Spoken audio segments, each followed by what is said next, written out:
Spectra, le podcast sur la prévention et la promotion de la santé. Un podcast de l'Office fédéral de la santé publique.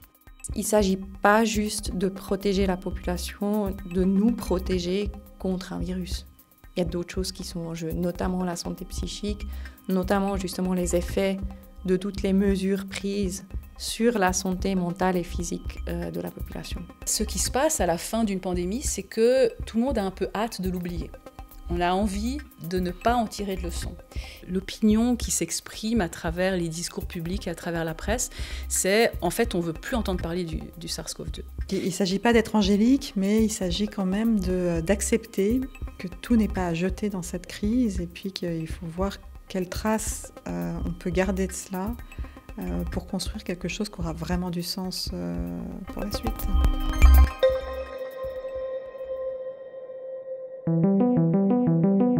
Bonjour, c'est Spectra.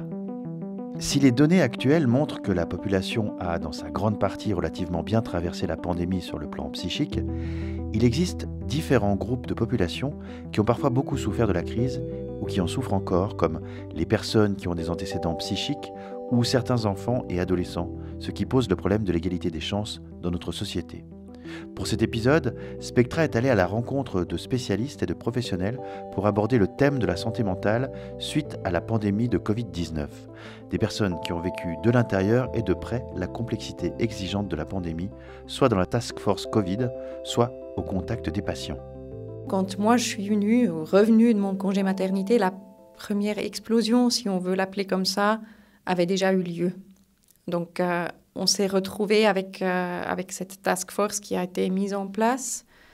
Et ensuite, c'est vrai que moi, j'ai vécu ça vraiment un peu comme deux organisations parallèles. Des fois, quand les gens me demandent, je dis, j'ai pas travaillé à l'OFSP à ce moment, j'ai travaillé quelque part dans un univers parallèle. Marianne Yossen est directrice de la section stratégie de prévention au sein de la division maladies non transmissibles à l'OFSP. D'origine haut-valaisanne, elle est également l'ancienne co-responsable du groupe Impact Sociaux dans la task force Covid-19. Selon vous, est-ce que cette crise a changé le point de vue de l'OFSP sur la santé mentale ? Cette notion que toute crise sociale ou de santé entraîne une crise de la santé mentale, on l'a su avant la pandémie, mais pas de cette manière-là, pas de manière si concrète, pas de manière si claire. Ce qu'il faut voir, et c'est quelque chose que j'ai toujours trouvé crucial, c'est que c'est une pondération des intérêts. Évidemment que vous pouvez dire on enlève des mesures, on enlève des mesures, on enlève des mesures pour que la population aille bien psychiquement, pour que les gens puissent sortir, pour qu'ils puissent se rencontrer, etc. Mais si vous faites ça et que vous lâchez beaucoup de mesures, les gens vont revenir et vous dire « Mais maintenant, moi, j'ai peur que ma grand-mère meure de ce virus. » Et c'est une autre pression psychique qu'il ne faut pas négliger non plus.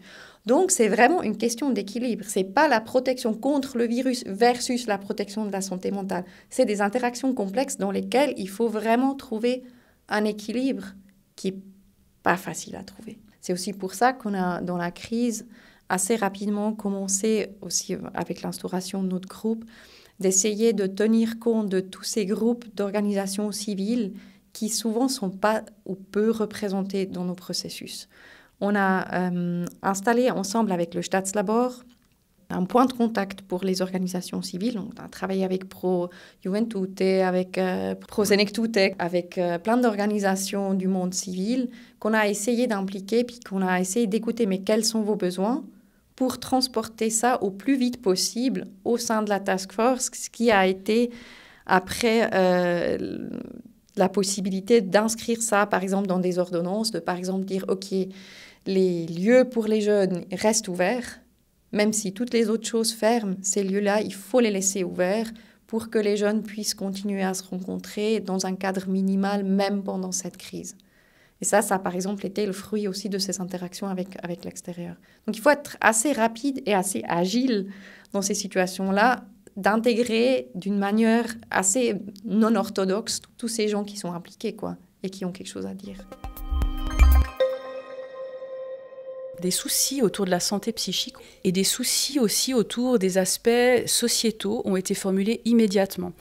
Je me rappelle des toutes premières conversations, avant même la création de la task force scientifique que j'ai pu avoir dans différents contextes, c'était sur la table, mais depuis le jour 1. Samia Hurst est professeure d'éthique médicale à la faculté de médecine de l'Université de Genève.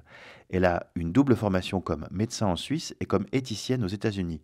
Ancienne chef de clinique, elle se consacre aujourd'hui à une carrière académique et s'intéresse aux enjeux de santé publique. Elle a été approchée très tôt pour intégrer la Task Force scientifique Covid-19, dont elle a été la vice-présidente. La Task Force a à un moment compté plus de 80 personnes organisées en petits groupes pour être réactifs, mais eux-mêmes en interface avec le reste de la communauté scientifique pour compiler au mieux une masse gigantesque de données. La Task Force suisse, qui a été dotée d'emblée d'une équipe interdisciplinaire avec entre autres le groupe de sciences humaines, de sciences économiques et le groupe enjeux éthiques, légaux et sociaux, créé et coordonné par Samia Hurst. Dans la Task Force scientifique, on a fait une première note d'information sur les enjeux psychologiques du confinement et du déconfinement en juin 2020. C'était même avant qu'on fasse quelque chose qui aurait dû être fait depuis le début, en fait, c'est-à-dire recruter des spécialistes de santé mentale au sein de la Task Force scientifique. Ça a été fait dans un deuxième temps. Mais en fait, on les a recrutés informellement d'emblée, puisqu'on les a fait contribuer à cette note d'information très tôt. Et quand je la relisais, parce que ça date maintenant, en préparation à ce podcast, je me rends compte qu'en fait, il y a beaucoup de choses qui ont été redites après, qui étaient déjà dans ce document au départ, en fait, et qui ont été mis sur la table, alors même qu'on manquait cruellement de données en Suisse, mais il y avait des données internationales qui permettaient d'extrapoler et de savoir à quoi on devait être attentif. Et puis, une des choses, par contre, qui a sans doute manqué, c'est que même si le souci pour la santé mentale était là d'emblée, il a manqué, sans doute, dans notre système de santé, une redistribution des moyens pour augmenter la capacité en psychiatrie. Ça a eu lieu pour les soins intensifs. On en a beaucoup parlé, c'est un effort remarquable de nos systèmes de santé d'utiliser ces quelques semaines qu'on a eu d'avertissement quand la pandémie était en Italie et pas encore arrivée en Suisse, pour faire des réorganisations de fond en comble de nos hôpitaux afin d'augmenter le nombre de places de soins intensifs. À Genève, par exemple, en quelques semaines, mais 2 ou 3 semaines, je ne me rappelle plus du délai exact, mais c'était à peu près ça, le nombre de places de soins intensifs a été triplé. Et cette augmentation des capacités demande une réorganisation vraiment de fond en comble, un effort considérable. Elle a été faite pour les soins intensifs, mais à ma connaissance, elle n'a jamais été faite pour la psychiatrie, alors que c'était prévisible qu'il y aurait besoin de capacités accrues, alors que les signaux d'alerte étaient là, les données étaient là, les choses avaient été dites. Les choses avaient été publiées et en fait, la psychiatrie a été un peu plus laissée à ses propres moyens. Ils ont suivi de manière remarquable, mais ça aurait pu être mieux s'ils avaient eu aussi cette anticipation du système pour leur donner plus de moyens. Marianne Yossen, vous entrez en 2020 dans le groupe Impact Sociaux de la Task Force Covid-19, alors que vous venez à peine d'être maman. Dans cette période intense, avec des horaires largement dépassés, il y avait un risque que vous-même soyez atteinte dans votre santé mentale. Qu'est-ce qui vous a aidé face à la complexité et la responsabilité de votre fonction ? Je pense qu'une source d'orientation, maintenant ça peut sonner un peu sec, mais une source d'orientation super importante là-dedans, c'est les données. On a instauré... Quand on a fondé notre groupe de travail, on a assez rapidement continué à soutenir un projet qui monitorait en fait la santé physique et psychique des gens durant la pandémie, le COVID-19 Social Monitor. Donc on a continué à soutenir ce projet et ça vous décentre de votre propre émotion, de votre propre ressenti. Parce qu'en fait, c'est pas très important. Moi, peut-être très personnellement, à un moment donné, j'aurais souhaité plus de mesures, moins de mesures, plus de protection, moins de sociabilité, j'en sais rien. Mais c'est pas moi et mon petit ressenti qui compte. Il faut essayer de comprendre comment va la population dans son ensemble et puis les groupes spécifiques qui sont peut-être spécifiquement vulnérables socialement ou dans leur santé mentale ou physique. Et pour ça, vous avez de un les données, qui étaient super importants. Donc on a suivi... je pense même dans des rythmes de 2-3 semaines, comment allaient les gens. Et par exemple, en hiver 2020, c'était un argument essentiel de dire, là, on voit vraiment que les jeunes ne vont pas bien, on voit ces courbes qui plongent avec leur bien-être mental, il faut qu'on fasse quelque chose. Et de là, on a notamment dit, OK, maintenant, il faut qu'on garde certains lieux ouverts, il faut qu'en tout cas, on ne referme pas les écoles et des choses comme ça. Et la deuxième source de décentrement, si vous voulez, c'est justement ces groupes de la société civile que vous écoutez. Une Pro Juventute qui vous raconte comment vont les jeunes, une Pro Senectute qui transporte les besoins des personnes âgées, des groupes, par exemple une représentante de personnes qui s'occupent de soins pour les sans-papiers, qui vous dit comment vont ces gens, comment ils se débrouillent pendant ces temps-là, quels sont leurs besoins. Des gens qui viennent du domaine des addictions, qui vous disent de quoi a besoin une personne qui a une addiction durant ces temps-là, quel soutien elle a besoin, quelle liberté elle a besoin peut-être aussi, quelles choses il faut réarranger, etc. Qu'est-ce qu'il faut qu'il reste ouvert? Il faut qu'on laisse ouvert les cuisines de rue, par exemple. Ça, c'était une chose très importante quand tous les restos étaient fermés, de ne pas traiter juridiquement les lieux où vont les personnes sans abri manger comme un restaurant. C'était super important. Mais ça, moi, dans mon vécu personnel, je connais personne sans abri. Il faut que je parle avec ces organisations qui sont spécialisées dans ce domaine. Donc il faut, si vous voulez avoir cette boussole, absolument se décentrer de son propre avis et aussi de l'avis des collègues, parce qu'on est tous un peu dans une bulle privilégiée, il faut bien le voir. En fait, quel que soit le risque qu'on examine, vous allez être davantage préservé si vous avez plus de moyens. C'est pas très surprenant, hein, mais en même temps, c'est très attristant parce que justement, on a l'impression que toutes les craintes s'avèrent. Ça veut dire que on avait ces craintes au départ. Et il y a un devoir de l'État d'éviter la discrimination directe, mais aussi la discrimination indirecte. C'est-à-dire que lorsqu'une mesure est prise qui va prévisiblement affecter de manière différente des groupes différents, il y a une obligation de l'ajuster ou de la compenser, ou les deux. Et ça, c'est une recommandation qui est faite dans la dernière note d'information de la Task Force, c'est-à-dire d'identifier les différentes mesures législatives qui ont été prises et les effets stratifiés qu'elles peuvent avoir, parce que le devoir de ne pas discriminer n'est pas suspendu en temps de pandémie. En fait, ce qui se passe, c'est qu'il devient plus exigeant à réaliser. Les leçons à tirer, je pense qu'il y en a un certain nombre. On a besoin de meilleures données, on a besoin de prendre acte beaucoup mieux, beaucoup plus explicitement de notre interdépendance. On a besoin de faire plus d'efforts sur la prévention en général, mais ça, c'était quelque chose qu'on savait déjà avant. Je pense qu'on a aussi besoin de tirer les leçons de qui a été plus ou moins bien atteint par la possibilité de se protéger, par les informations et par les soins de santé, notamment la vaccination et les traitements lorsqu'ils sont devenus accessibles. Parce que là, il y a des efforts d'accès aux soins qui sont nécessaires par la suite, qui vont peut-être pas être là tout le temps, mais qui risquent d'être de nouveau là lors de la crise suivante.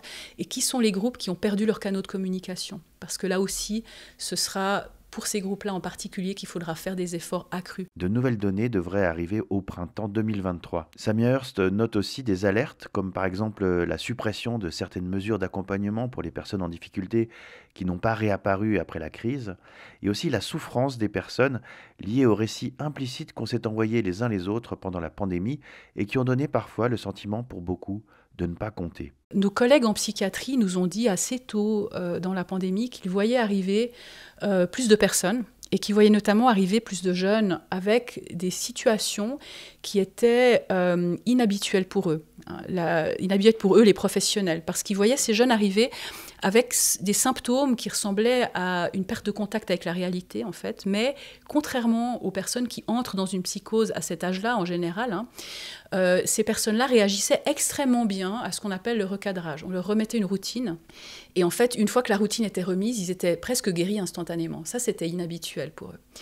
Et finalement, ce que ça nous a montré, c'est à quel point on a besoin, en fait, de la structure qui nous entoure pour fonctionner correctement. On surestime à quel point on va être résilient au travers de changements importants dans notre quotidien. Et lorsqu'on est en bonne santé, parfois, en fait, c'est grâce au fait que notre vie est prévisible. C'est une des raisons, peut-être, pour lesquelles la précarité semble tellement un danger pour la santé psychique. En fait, c'est que le degré de fragilité qui est sous la surface est parfois sous-estimé. Mais ça, alors, ça veut dire que, suivant la façon dont on organise notre société en général, on aura plus ou moins de santé psychique. Ça veut dire que, hors de la pandémie également, si on a des circonstances de vie moins précaires, eh bien, on peut avoir moins de maladies mentales. Et ça, c'est quelque chose qui doit quand même nous faire un petit arrêt sur image dans nos sociétés actuelles, où on encourage des choses comme la pression à la performance, on encourage des choses comme la compétition, y compris lorsqu'elle conduit à de la précarité.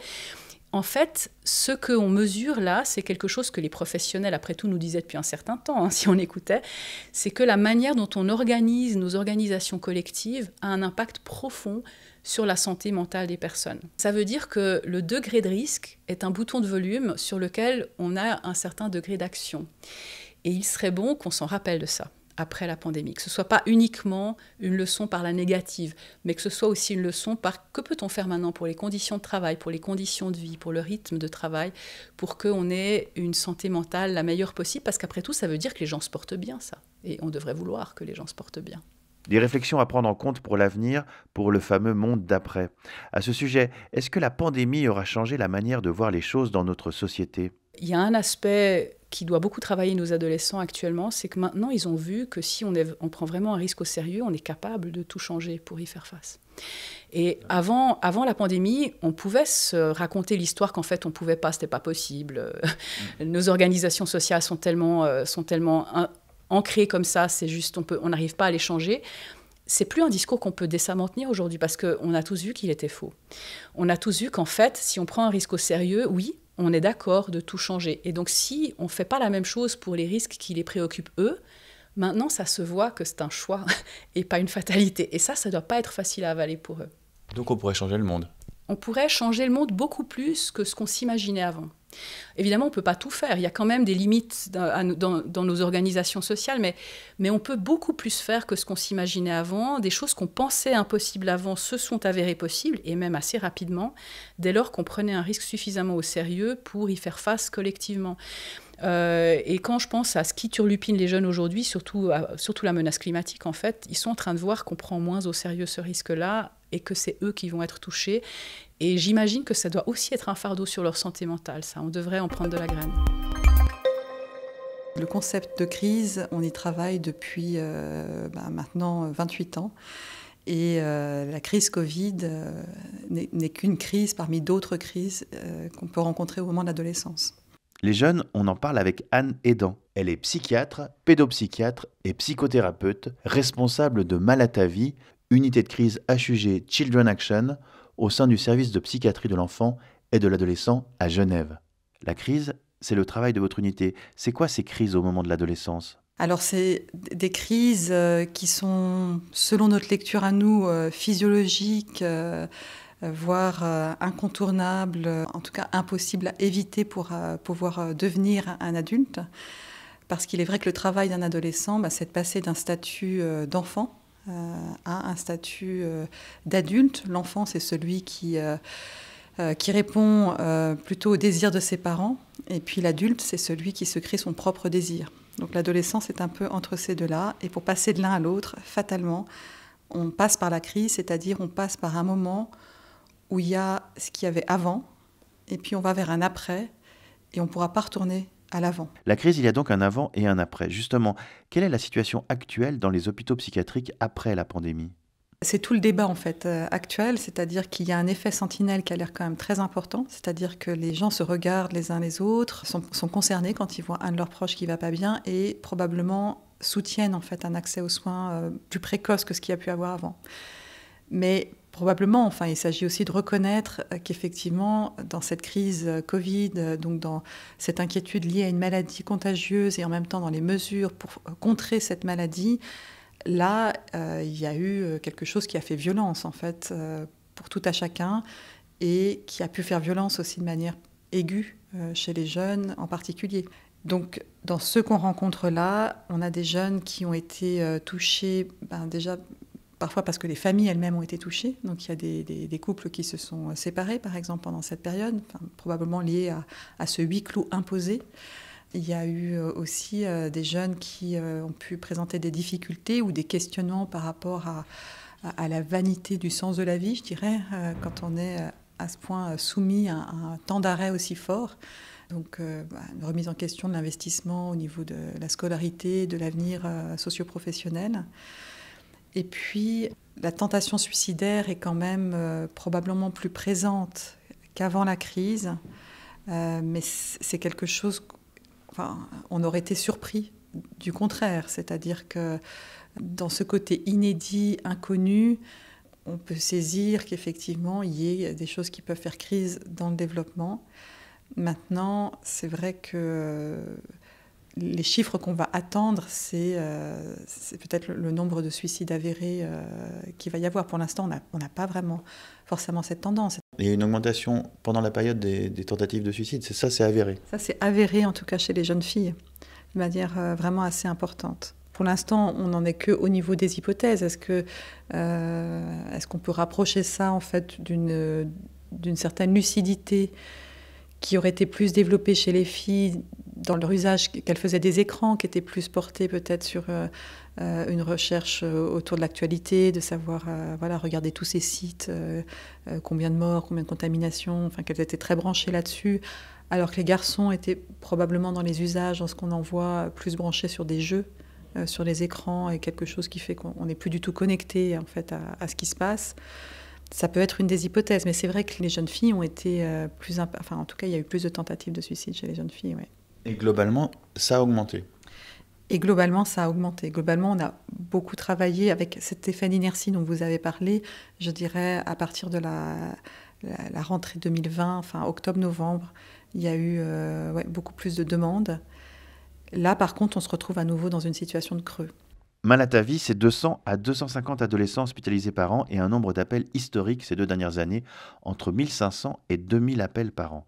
Anne Aidant, vous avez fait le constat dans cette crise que les jeunes, finalement, ont été très obéissants, disciplinés et très matures, en ayant pris une certaine mesure de ce qui se passait. Vous avez également confié qu'on ne pouvait s'occuper de la santé psychique de manière isolée. Or, pendant le confinement, on était isolés. Oui, mais alors on a redécouvert des choses qui étaient, honnêtement, en tant que psychothérapeute, contre-intuitives. C'est-à-dire que pour nous, ça passe par la présence de 2 corps. Une psychothérapie, une rencontre, surtout pour aborder des sujets d'intimité, des sujets de pudeur, tels que la tentation du suicide. Et en fait, on a redécouvert que le téléphone était quand même un moyen qui pouvait permettre à nouveau d'accuser réception de ce qui se passait. On a aussi travaillé par Zoom. On a travaillé aussi en extérieur, en fait, à un moment. C'est-à-dire quand on a pu rouvrir, c'était en mai-juin, on a fait pas mal d'entretiens, en fait, à l'extérieur aussi par rapport à ce risque de contagion. Donc on a un peu réinventé 2-3 choses, je trouve, et on a redécouvert certaines choses. Donc c'est vrai qu'on avait un isolement physique, mais on avait quand même ces petits moyens. Et puis là, c'est vrai que les adolescents ne sont pas les moins doués pour manier en fait cette sphère et cet univers numérique. Donc ils ont pu aussi nous aider un petit peu, je dirais, dans qu'est-ce qui les soutenait eux, quels réseaux sociaux pouvaient éventuellement les soutenir. Et c'est vrai que ça a aussi, je trouvais, déplacé le débat autour d'une certaine diabolisation des réseaux sociaux qui existent, évidemment, qu'il y a le cyberharcèlement, mais n'oublions pas aussi tout ce côté vertueux de l'échange, de découvrir qu'on n'est pas tout seul, qu'on peut échanger, et puis qu'il y a aussi un soutien qui peut exister à travers les réseaux sociaux. Alors après tout ça, c'est quoi les enseignements que vous retirez ? Ça renforce en tout cas l'idée que la crise, il y a des risques, mais il y a aussi pas mal d'opportunités, il y a des redécouvertes, il y a des surprises. Donc ça, c'est quand même un grand point et on n'est pas au bout des surprises. Et c'est ça que je voudrais vraiment défendre. C'est-à-dire que là, on va voir un petit peu ce que ça va faire, on va voir comment ça a pu aussi changer certains parcours d'existence. On a déjà des personnes qui ont radicalement changé de vie suite à cette période de Covid ou à l'épreuve de cette crise du Covid. Est-ce que vous pensez qu'à long terme, il y aura des conséquences au niveau de la santé psychique ? Il y aura un avant et un après crise de la pandémie ? Je peux être plus subversif que ça, c'est-à-dire je peux dire grâce à cette crise, grâce à ce coup de frein, on a peut-être mis un pied sur le frein de cette espèce de fureur qu'on pouvait avoir, d'excellence, de même négation de la souffrance, de la maladie ou de la mort. Donc ça nous ramène à notre condition d'être mortel. On a vu quand même des personnes mourir du Covid. On a pu aussi être dans une situation de ne pas pouvoir saluer en fait la mémoire de ceux qui sont morts du Covid. Donc là, il y a quelque chose du côté d'une douleur qui va rester, du côté de certains deuils qui vont être douloureux et qui vont laisser des traces.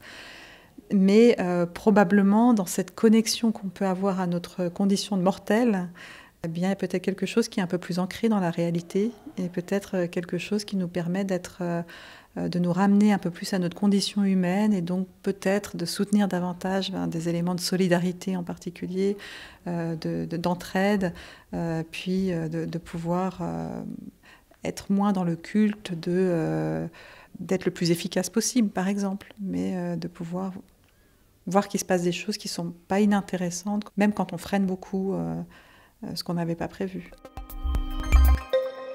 Moi, ce que j'entends, c'est que vous êtes très fiers de ce qui s'est passé. Comment vous avez réagi, en fait? Il y a une chose dont, oui, je pense qu'on peut être fier, c'est vraiment cet effort de tirer à la même corde, de tirer tous ensemble. Après, ce qui est clair, c'est que dans un temps de crise, c'est aussi les déficits qui deviennent très visibles. Il ne faut pas se leurrer. C'est les choses qui sont là, qui ont déjà longtemps traîné, des problèmes qui ont déjà été là avant la crise, et durant la crise, ça devient très rapidement visible. Les répercussions sociales de la pandémie se font toujours sentir et l'OFSP est encore très impliqué dans ce domaine. Le sujet reste une grande priorité cet hiver. Et il reste encore beaucoup de constats à faire sur cette pandémie grâce à des nouvelles études à venir et de nouvelles données récoltées. Mais je dois dire que j'ai rencontré là 3 personnes très impliquées dans la crise qui se sont autorisées un instant d'être fiers de leur travail, même si le SARS-CoV-2 est toujours là. 3 personnes finalement assez stimulées, car mises au défi par une situation nouvelle. En avril de cette année, la Task Force Covid a été dissoute. À cette occasion, les membres des groupes ont planté un arbre fruitier à Berne, à Blumplitz plus exactement, un joli symbole. Oui, c'est un très joli symbole. C'est, disons que, oui, il y a un effort, et après, il y a, espérons aussi, des fruits qui peuvent être cueillis un jour ou un autre de cet effort-là. Voilà une belle fin, merci. Spectra, c'est terminé. Je remercie Marianne Yossen de l'OFSP, Samia Hurst de la Faculté de médecine de l'Université de Genève et Anne Edan de l'unité de crise Malatavi pour leur accueil et les discussions passionnantes que nous avons eues et qui ne peuvent être exposées ici, hélas, dans leur intégralité. Pour les questions et les références, je vous renvoie sur la page du podcast spectra-online.ch et sur le site de l'OFSP bag.admin.ch. Pour les questions liées à la santé psychique et son amélioration, je rappelle les 3 principes énoncés par Anne Edan: prendre soin de soi, oser demander de l'aide et prendre soin des autres. Si vous avez besoin d'aide, il existe plusieurs offres de conseils et d'informations, comme l'unité de crise Malatavi à Genève, joignable au 022 372 42 42 ou sur le site malatavi.ch.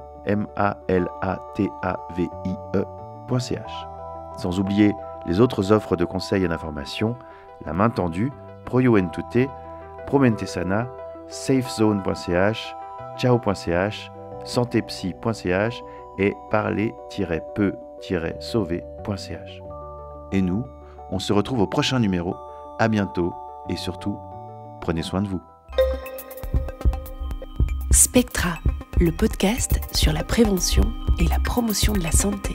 Un podcast de l'Office fédéral de la santé publique.